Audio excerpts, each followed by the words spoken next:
কি মাদাগাস্কারেও হতে চলেছে জেনজিদের উত্থান?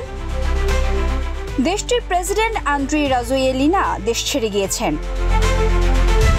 সেখানকার বিরোধী দলের নেতা সিটেনি রান্দ্রিয়ানো সোলোনিয়াইকো সংবাদ মাধ্যম রয়টার্সকে জানিয়েছেন, তাদের সেনাবাহিনীর একটি অংশ বিক্ষোভকারীদের সঙ্গে যোগ দিয়েছে। তারপরই রাজোয়েলিনা মাদাগাস্কার ত্যাগ করেন। সামরিক সূত্র এবং অন্য দেশের কূটনীতিকও খবরটি নিশ্চিত করেছেন।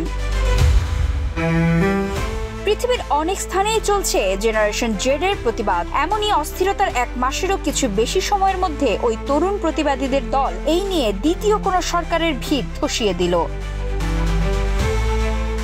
13 অক্টোবর রাতে ফেসবুকে জাতির উদ্দেশ্যে ভাষণ দেন রাজোয়েলিনা। যান বাঁচাতে তাকে নিরাপদ স্থানে সরে যেতে হয়েছে বলে জানান তিনি। নিরাপদ স্থানটি প্রকাশ না করে তিনি বলেন, মাদাগাস্কারকে তিনি ধ্বংস হতে দেবেন না। কূটনৈতিক সূত্র থেকে জানা গেছে, রাজোয়েলিনা পদত্যাগ করতে অস্বীকার করেছেন। 13 অক্টোবর হাজার হাজার মানুষ রাজধানীতে জড়ো হয়ে প্রেসিডেন্টের দ্রুত পদত্যাগের দাবি তোলে। বিক্ষুব্ধ মানুষদের অভিযোগ, 16 বছরের প্রেসিডেন্ট এবং তার সরকার নিজেদের আখের গোছানো ছাড়া আর কিছুই করেনি, অথচ সাধারণ মানুষ গরিবই রয়ে গেছে। আর তরুণ সমাজ জেনারেশন জেড সবচেয়ে বেশি ভোগান্তিতে পড়েছে।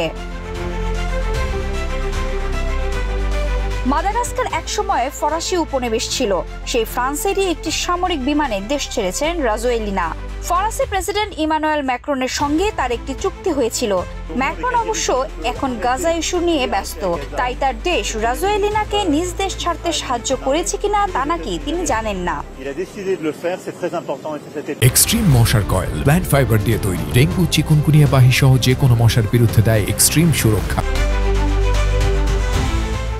মাদাগাস্কারের পরিস্থিতি নিয়ে ফরাসি প্রেসিডেন্ট বলেন, সেখানে সাংবিধানিক শৃঙ্খলা অবশ্যই বজায় রাখতে হবে। যদি এই শৃঙ্খলা ভেঙে পড়ে তাহলে সবচেয়ে বড় ক্ষতির শিকার হবে সাধারণ মানুষ। এমন অভিজ্ঞতা মাদাগাস্কার অতীতে পেয়েছে। ম্যাক্রন আরো বলেন, ফ্রান্স দেশটির তরুণদের অভিযোগগুলো বোঝে, তাদের সম্মান করে, কিন্তু দেশটির সামরিক বাহিনী বা বিদেশি শক্তির উচিত হবে না সেসব অভিযোগের সুযোগ নেওয়া।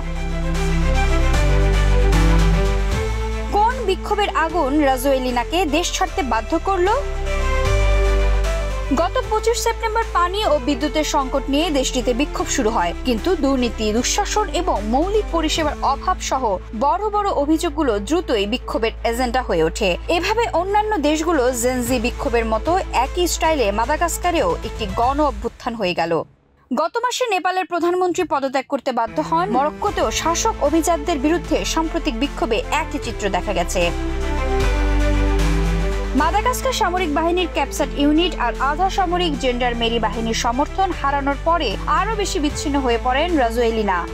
ওই এলিট সামরিক ইউনিটটি 2009 সালের অভ্যুত্থানে তাকে ক্ষমতায় আসতে সাহায্য করেছিল, কিন্তু গত সপ্তাহ শেষে ক্যাপসাট বিক্ষোভকারীদের সঙ্গে যোগ দেয়। বাহিনীটি জানিয়ে দেয় তারা আন্দোলনকারীদের উপর গুলি চালাতে পারবে না। এই পরিস্থিতিতে দেশ ছাড়ার বাইরে অন্য পথ রাজোয়েলিনার সামনে খোলা ছিল না।